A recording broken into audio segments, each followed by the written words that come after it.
South Indian short film festival season 2 உங்கள் திறமையை வெளிப்படுத்த ஒரு பெரிய மேடை. வெற்றியாளர்களுக்கு பணப்பரிசு.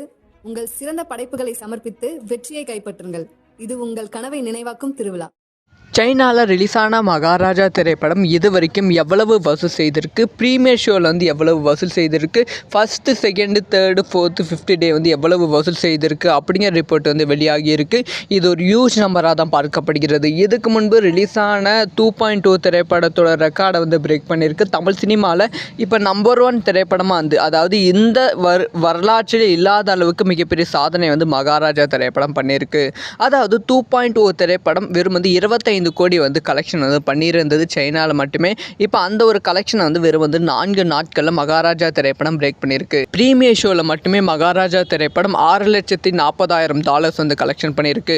அதுக்கப்புறமா முதல் நாள் வந்து $5,40,000, இரண்டாவது நாள் முடிவில் $1.09 மில்லியன் வந்து கலெக்ஷன் பண்ணியிருக்கு. ஸோ மூன்றாவது நாள் வந்து $8,43,000 வந்து கலெக்ஷன் பண்ணியிருக்கு. நான்காவது நாள் முடியும் போது வந்து $3,39,000 வந்து கலெக்ஷன் பண்ணியிருக்கு. ஐந்தாவது நாள், அதாவது இன்னைக்கு வந்து கரெக்டாக $52,000 வந்து கலெக்ஷன் பண்ணியிருக்கு. இது வரைக்கும் அந்த ரிப்போர்ட் படி இன்றைக்குமே வந்து ஃபுல் ஷோ வந்து கம்ப்ளீட் ஆகலை. கம்ப்ளீட் ஆகிட்ட அப்புறமா வந்து இதை விட அதிகமான கலெக்ஷன் வருவதற்கான வாய்ப்புகள் இருக்குது. ஸோ வந்து மொத்தமாகவே வந்து இது வரைக்கும் வந்து $3.5 மில்லியன் வந்து கலெக்ஷன் பண்ணியிருக்கு. ஸோ இதுக்கு முன்பு ரிலீஸ் ஆன பாகுபலி திரைப்படத்தோட ரெக்கார்டை வந்து கிட்டத்தட்ட வந்து பிரேக் பண்ணிவிட்டது. நாளைக்கு வந்து கம்ப்ளீட்டாக வந்து பிரேக் பண்ணிவிடும். ஸோ இது வந்து தமிழ் சினிமாவுக்கு ரொம்ப பெருமையான விஷயமாக பார்க்கப்படுகிறது.